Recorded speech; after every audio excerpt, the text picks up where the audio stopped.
Salam, selamat siang, selamat bertemu kembali dalam pelajaran hari ini. Pada hari ini kita akan belajar bersyukur atas iklim dan cuaca di Indonesia. Iklim di Indonesia adalah pemberian Tuhan kepada bangsa Indonesia. Antara iklim dan cuaca kedengarannya hampir sama. Tetapi perlu kita ketahui bahwa cuaca itu adalah keadaan udara di suatu tempat yang relatif sempit dan waktunya sangat singkat. Sedangkan iklim pola cuaca yang relatif lama dan waktunya pun juga agak panjang. Iklim dan cuaca adalah ciptaan Tuhan, itu tertulis dalam Yeremia 5 ayat 22-24.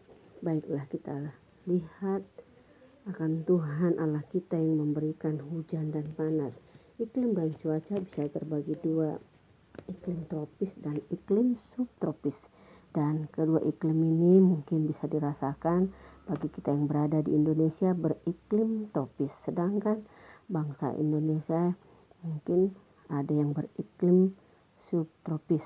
Dan semua itu Tuhan memberi akal budi kepada manusia agar manusia itu bisa menyesuaikan diri dengan iklim yang ada di sekelilingnya. Salah satu contoh mungkin orang Eskimo mempunyai gaya hidup yang unik. Mereka itu berada dalam iklim yang sangat ekstrim, tetapi Tuhan memberikan pengetahuan yang luar biasa kepada mereka. Mereka mengenakan pakaian yang terbuat dari kulit binatang sehingga mereka membuat tubuh mereka tetap hangat. Sedangkan cuaca bisa terjadi hanya agak panjang.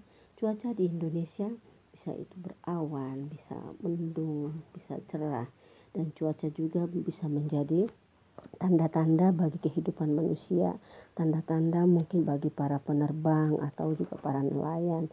Jadi semua yang Tuhan ciptakan, walaupun sekilas memang kita tidak melihat kegunaannya, tapi ternyata sangat banyak kegunaannya. Begitu juga dengan musim. Tuhan menciptakan musim. Musim di Indonesia ada dua, yaitu musim hujan dan musim kemarau.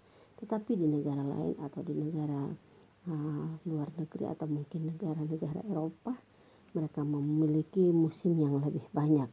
Tetapi musim di Indonesia bisa juga dipergunakan untuk mengatur yang agung. Seperti contohnya Adam dan Hawa di Taman Eden, mereka hidup teratur. Dan keteraturan itulah yang kita laksanakan sampai sekarang. Sehingga kita mengatur hidup kita sesuai dengan musim yang Tuhan berikan. Contohnya pada musim hujan, mungkin kita tidak boleh keluar rumah. Para petani mungkin mulai akan mengolah tanahnya supaya untuk menanam tanam-tanaman. Begitu juga dengan Tuhan, ketika Tuhan memberikan musim kemarau kepada bangsa Israel. Tuhan memerintahkan kepada Nabi Elia agar ia tinggal di tepi sungai Kerit. Dan Tuhan tidak membiarkan Nabi Elia mati kelaparan di tepi sungai Kerit selama musim kemarau terjadi.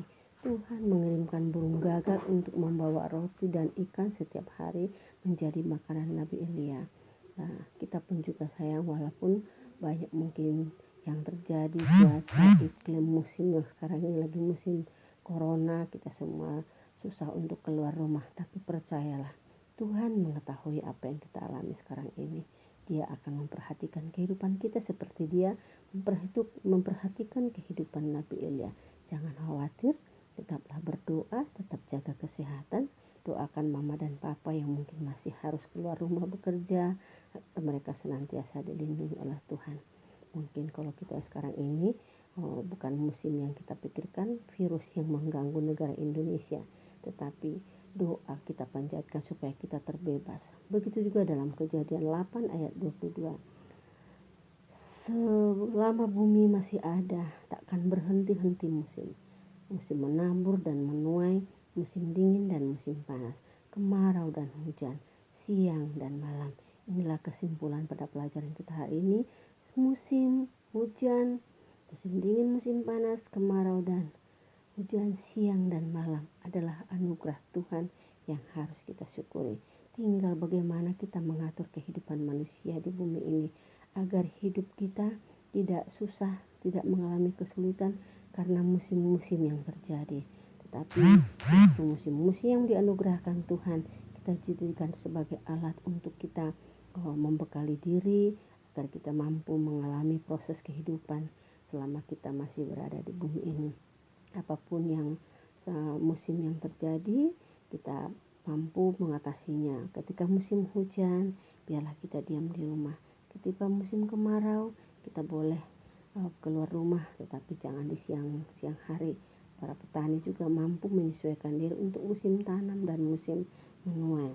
Dan itu semua adalah berkat Tuhan yang mengharuskan anak-anak Tuhan hidup teratur, meneladani keteraturan Tuhan. Demikian tugasnya, kiranya Tuhan Yesus memberkati. Salam. Ada tugas yang Ibu titipkan di sini. Selamat mengerjakan, selamat beraktivitas. Tuhan Yesus memberkati. Amin.